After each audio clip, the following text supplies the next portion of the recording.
if we think more deeper way, and the pleasure, joyfulness, pain, suffering, these are the part of mind. These are experience. Experience is part of mind or consciousness. Now I don't know, you see, the exact meaning of these English words, like mind or consciousness or these things. But now, according to the Tibetan word or Sanskrit word, you see, these experiences,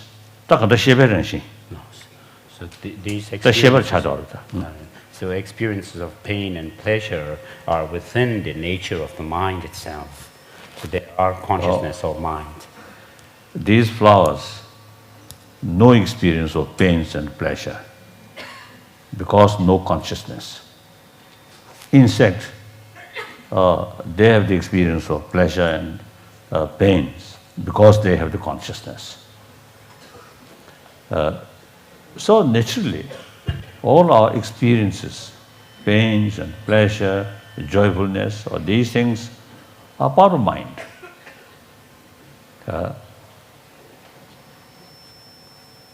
And then there are two levels of consciousness. One level of consciousness, sensorial level. Real feeler or experiencing, that's the mental consciousness, not sensorial level of consciousness. So firstly, for example, see this flower, beautiful flower. Just see. That's the duty of sensorial consciousness. And hear some sort of sound. I think animal also, you see, or different people, you see, can share seeing something, hearing something. Then mental level, more sort of analyze. Now this is beautiful, this is good. And then some kind of satisfaction is to come. So 10 people or 2 people seeing same object, hearing same music, but one person feel, oh, this music too much noise. One feel, oh, very nice. So now sensorial level same, both persons seeing same, but mental level, one consider that's positive, so feel happy. One, that noise consider too much noise, better to stop. So you see, now differences on mental level. So real experiencer is mental level. So therefore,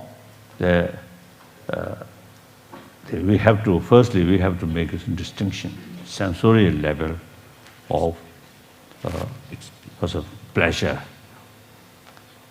No. Sensorial level, only informer. The real experience, happiness, joyfulness is mental level. Now, further sort of goes, there's some, now this certain mental level experience through sensorial consciousness. Sensorial door, something like that.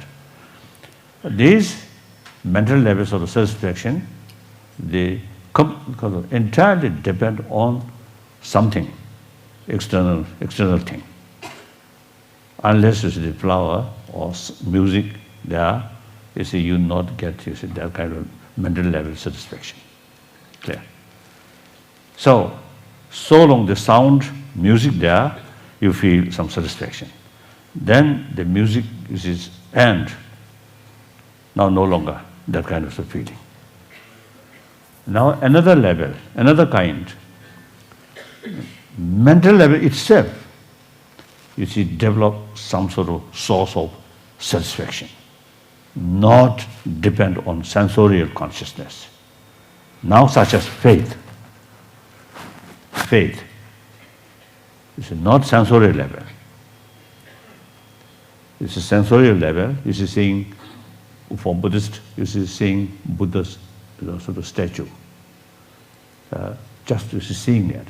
Then inform our mental consciousness. Now this is Buddha statue. His teaching, marvelous, full of compassion, full of wisdom.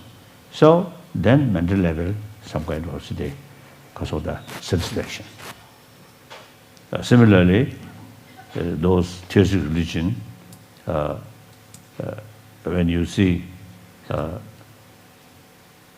statue of Jesus Christ or Mary with young Jesus Christ, it's a sort of very wonderful sort of image that shows love, compassion, like that. So firstly, seeing because of sensorial conscious, then bring at the level of the mind. However, now faith here, without relying on sensorial consciousness, you simply should think about Buddha, about God, about Allah. Even as a blind person, no longer any sort of eye consciousness, but you see, immense sort of satisfaction through faith. And similarly, what's it there? Or out of sort of practice of love, the deep satisfaction, not now relying on sensorial consciousness. So now religion dealing with mental level. So mental level sort of deeper experience and deeper satisfaction. That provided by religions. Clear? I think modern people, the materialistic life, I think, not much sort of, I think knowing the real sort of satisfaction and happiness beyond sensorial sort of consciousness. I think last year I met some, of course, I always meet different people, but one day, one Indian family, parent, and some very sort of youthful sort of two sons. I met, and then just a conversation, casual talk. Then they asked me, do you sort of see television? And I mentioned, no, now several years, I do not look television. My informer is BBC radio. Listen, radio, BBC broadcast. That's my real informer. I never look television. Then those two young, youthful sort of son, look at me. Then how you time passes right now? So that means these people, you see, when they have some sort of leisure time, they always look at television. So that means they heavily relying their satisfaction on sensorial thing. Clear? I spend at least daily 4 or 5 hours some meditation. Some meditation means this is some analytical meditation. And of course, and also include some sort of recitation, some sort of mantra like that. All these, the work, mental level, not the sensory level. Of course, when we sort of big gathering, some also chanting. Then, of course, ear consciousness also uses some working. And then image, and then some sort of eye consciousness also uses some kind of what they become source of that faith, like that. So mainly a mental consciousness. The other day I mentioned among sort of say practitioners, serious practitioner in various religious sort of tradition, see, they remain hermit life, no television, no modern facility, but they enjoy immensely peace of mind. This is not relying on sensorial thing. Clear? Like that. So all I usually call major religious tradition, because you see, some sort of their religion just the worship spirit or something, not much sort of the because of the message of practice of compassion on these things. So those religion which not only faith, the very purpose of faith is practice of love. These religions I call major world religious tradition. Look, Christianity, Islam, Judaism, and many Hinduism, and Jainism, and Buddhism, and later Sikhism, and Zoroastrianism. I think sometimes you see people, you see they less sort of the awareness. The real sort of purpose of the faith is practice of love. I think, and sometimes we Buddhists also, it's just the faith of Buddha. Real Buddhist message is practice of love. There's sometimes a little bit sort of neglect. I think our Christian brothers, sisters also is sometimes simply faith, then a little bit of neglect about practice of love. Isn't it? Isn't it? Yes. So now here, I think, as His Holiness Bob Yusi mentioned, the reason and the faith go together. So now, firstly, you see, they understand the value of practice of love. Love, you see, increase there. You see, automatically brings inner strength, self-confidence. In order to protect, that also not easy practice. There are obstacles. So, the complementary way, that is wrong. Not to complement it. To complement it. No, to complement it. Oh, complement practice of tolerance, practice of forgiveness. So these four preserve the practice of love. So these are, and then self-discipline. If you yourself carry self-discipline, then that also, you see, the immense help to create less enemy. Yourself, you see, harming other, cheating other, lying other, bully other, essentially you create more sort of more enemy like that. If you, to everybody, you see, show love and never show sort of anger, self-discipline, it is something defender of your own inner peace. So all this is related with the practice of love or compassion, like that.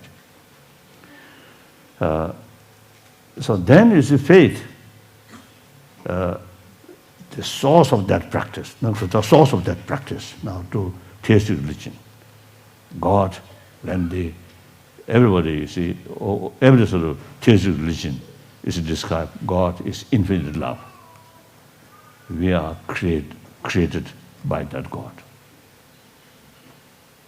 So one of my Christian father, he, I think, a little bit sort of got the, because of the different interpretation. He mentioned, since God created us, so therefore, in deep sort of soul, there's some nature of God is there. It's quite sort of, quite logical. Usually, you see, some genes you carry from father to child, like that. So, you see, since God creates, God as an infinite love, that is our creator. So, and then one Muslim friend, you see, telling me, genuine Islam practitioner must extend love towards entire creature of Allah.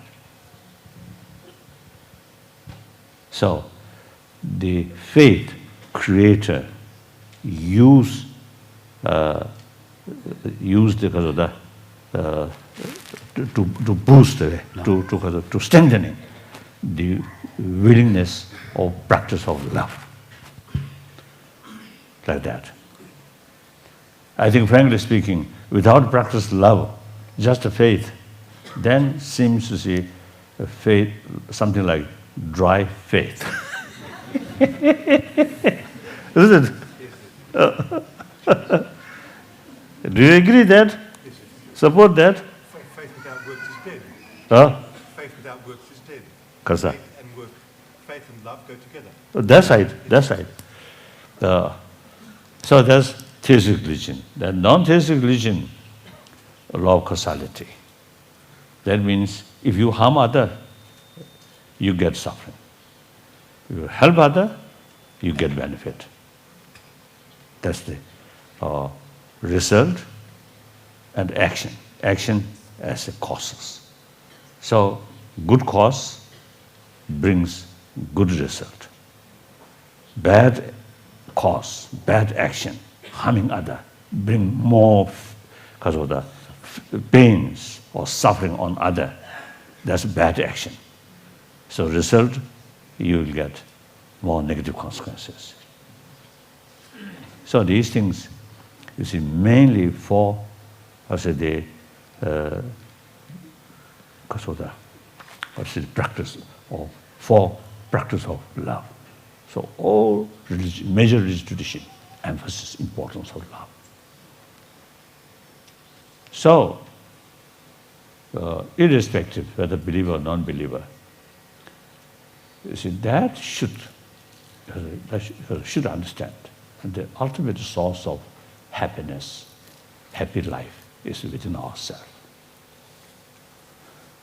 So, my number one commitment is promotion of inner value. That's mainly affection. From birth, we equipped that. Because biologically, you see, we have that kind of sort of potential. Now the second level, the second commitment is promotion of religious harmony.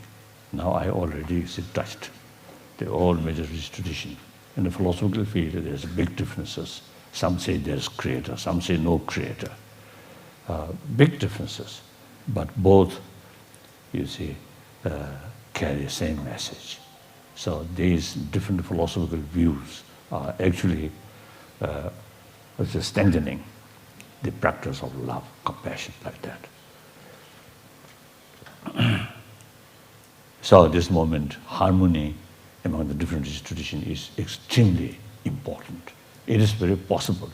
Look, India, one huge country, over 1 billion population. That country, beside homegrown different religious tradition, all major world religious tradition established India last over 1,000 years. So basically, live together.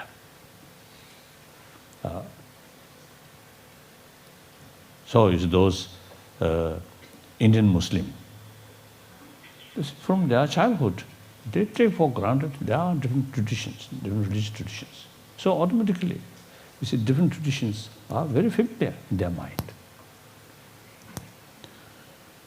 So there's differences. Sometimes you see they isolate it.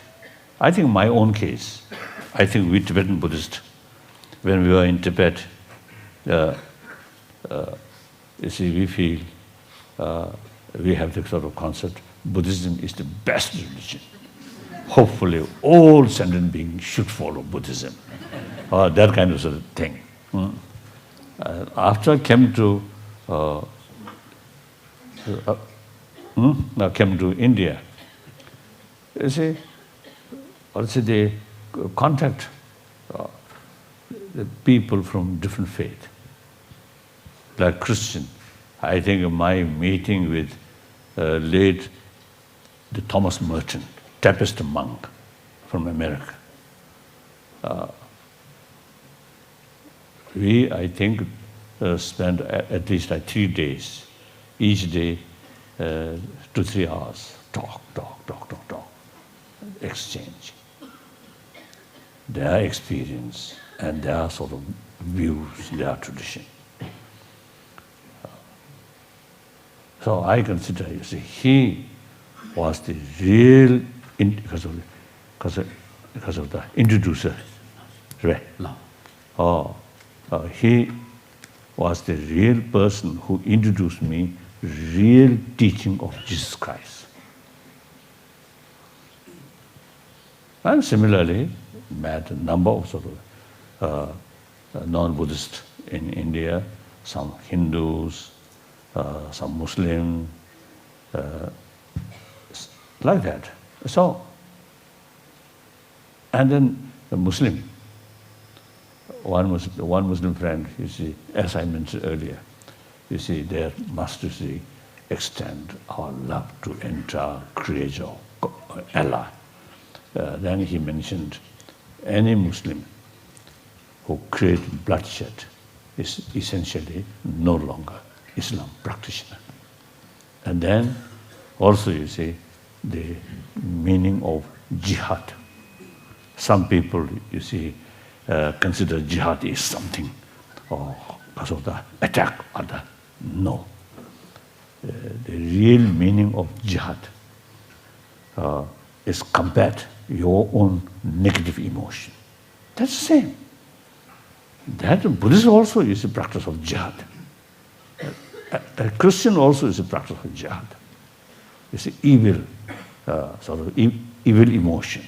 Or, you see, as a religious practitioner, you say must combat. That's the real meaning. Firstly, I learned that one Indian Muslim. Then later, one Islam scholar in America. I discussed, and he gave me sort of confirmation like that. So therefore, so once we have, you see, more closer sort of because of the contact, and discuss and exchange deeper experiences, then, for example, our own sort of views, then, there is different religious tradition. Also, you see, have different philosophy, but as far as the practice is concerned, it's the same practice. So that's immense helpful to develop respect, admiration. So I always make a distinction, faith towards one's own religion, respect to all religions. That we can do. Just yesterday, I think yesterday, at Sydney, I think, the concept of one religion and one truth, and the concept of several truths, several religions. Apparently, contradiction. But actually, you see, that's also. So you have to understand these two in relation to different sets of people, like personal, individual, and community. In the terms of individual,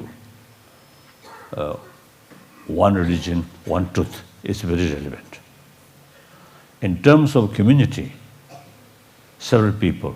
Now, for example, in this hall, you see, the reality, there are several religions, several truths already here. So then 7 billion human beings, several truths, several religions already there. Whether you accept or not, that's the reality. And also, you see, all these different traditions, the practitioner among these different traditions, wonderful people we can find. So all these wonderful people, truly dedicated well-being of others, they are such compassionate inner strength, you see, come from their own tradition. So same potential there. So admiration or respect automatically come. So my number 2 commitment is promotion of religious harmony. So in that sense, my Christian brothers, you see, come participate now. Here, I much appreciate. Very good, very good. And whenever I had the opportunity, now for example, recently I was in Austria, the cardinal,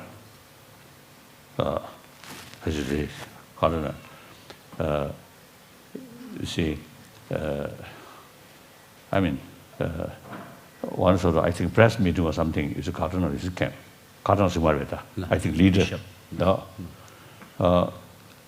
So then I told the next day, Sunday, so I would like to participate your Sunday church service, Sunday service in the church.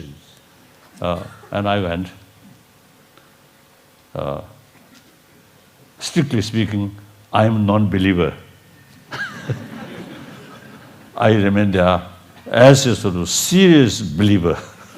I really love them. I really respect them.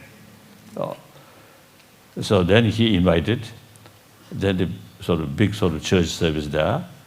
You see, he arranged my place there. So I really enjoy. Wonderful.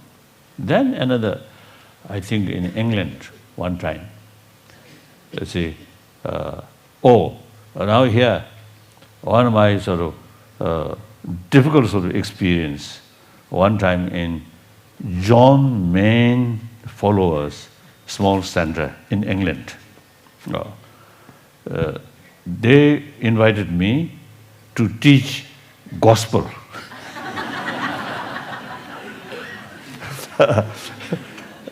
So, you see, then you say, I really need a lot of homework.